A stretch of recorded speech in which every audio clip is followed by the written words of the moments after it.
Students, आज मैं class 11 के चैप्टर 3 का दूसरा भाग लेकर के आई हूँ, आंकड़ों का संगठन, जिसमें आपने संरचना के आधार पे आंकड़ों की किस किस तरह से श्रेणी निर्धारित की जाती है उसको आपने देखा।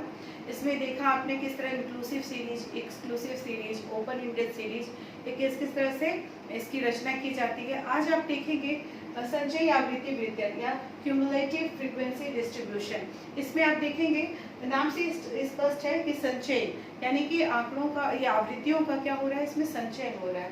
संचय हो रहा है, आप इसके उदाहरण के द्वारा, इस टेबल के द्वारा इसे क्लियर करते हैं। इसमें जैसे साधारण आवृत्ति का वितरण जो किया गया है, साधारण वर्गीकरण, इसमें अंक का हम लेते हैं, किसी क्लास के 100 विद्यार्थियों के अंक का डिस्ट्रीब्यूशन लेते हैं। इसमें 0 से 10 यानी कि इतने अंक लाने वाले क्या क्या है, 0 से 10, 10 से 20, ऐसे करके 40 से 50 अंक लाने वाले विद्यार्थी। इसकी इनकी फ्रीक्वेंसी कितनी है, 10, 24, 40, 20, 6, ये फ्रीक्वेंसी है। तो इसमें हम देखते हैं अगर इसकी ऊपरी सीमा ली जाती है वर्ग की, तो इसमें से कम प्रकार की संचयी आवृत्ति श्रेणी इसमें ली जाती है। और इसमें विद्यार्थियों की संख्या जो फ्रीक्वेंसी है किस तरह से निकालते हैं, से कम में अगर मान लीजिए 10 है और अगली है 24, तो इन दोनों को क्या करते हैं हम लोग, जोड़ते जाते हैं। इस तरह क्रमशः जोड़ते जोड़ते जो अंतिम है वो 100 तक पहुंच जाता है। ये इस तरह संचय हो जाता है। और दूसरे भाग में हम लोग देखते हैं से अधिक। इसमें क्या करते हैं हम लोग, जो मिनिमम, जो न्यूनतम वर्ग है उसको लेते हैं मूल्य को, इसमें 0 से अधिक 100 तक है, तो इसको 100 लिए, उसके बाद इसे माइनस करते जाते हैं। पहले में 10 माइनस 20, 30, इस तरह से इसको माइनस करते जाते हैं और ये हमारा जो निचली वर्ग सीमा है ये मिल जाती है हमें, जिसमें आप देख सकते हैं।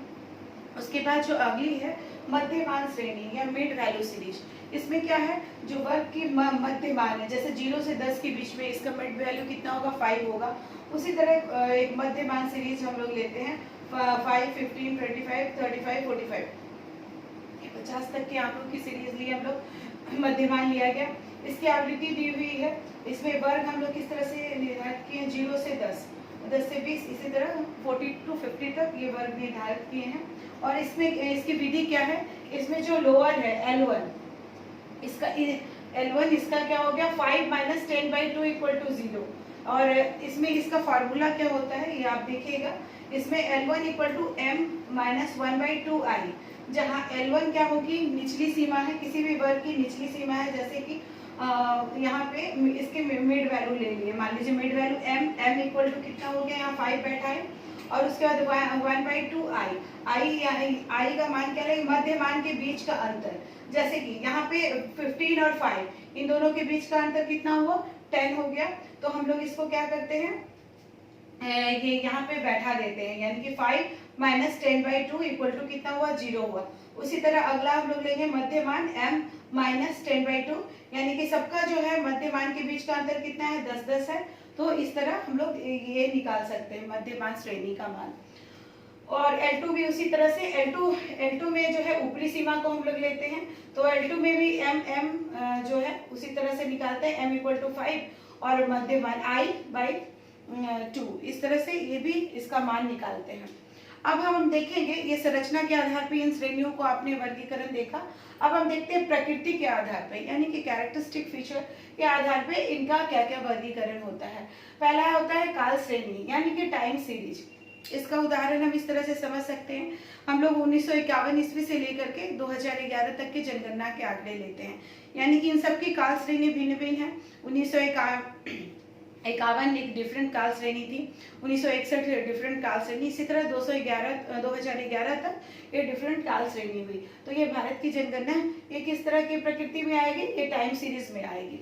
उसके बाद फिर ये स्थानानुसार श्रेणी या स्पेशियल सीरीज, ये कि कुछ चुने हुए स्थान, जैसे उदाहरण में कुछ चुने हुए राज्यों के प्रति व्यक्ति आए। हम भारत के विभिन्न राज्यों के बीच, मान लीजिए पंजाब है, तमिलनाडु है, महाराष्ट्र है, बिहार है, इन सभी भिन्न भिन्न राज्यों की क्या लेते हैं हम लोग, प्रति व्यक्ति आय लेते हैं। तो ये भी स्पेस यानी कि स्थानानुसार ये डिफरेंट आएगी।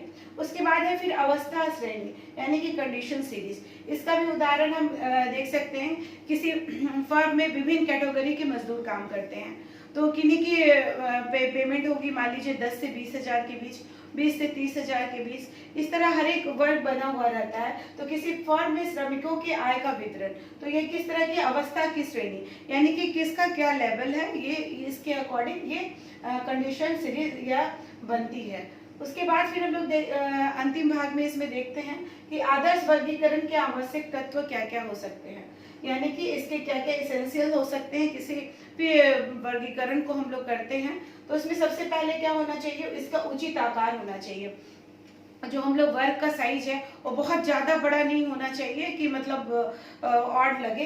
इसका साइज मिनिमम 5 से 15 तक का ही रखना चाहिए। जैसे हम लोग 0 to 10 यानी कि 10 का डिफरेंस इधर में आप देख रहे हैं कि रख रहे हैं, तो 5 से 15 के बीच में इसका अंतर रखना चाहिए।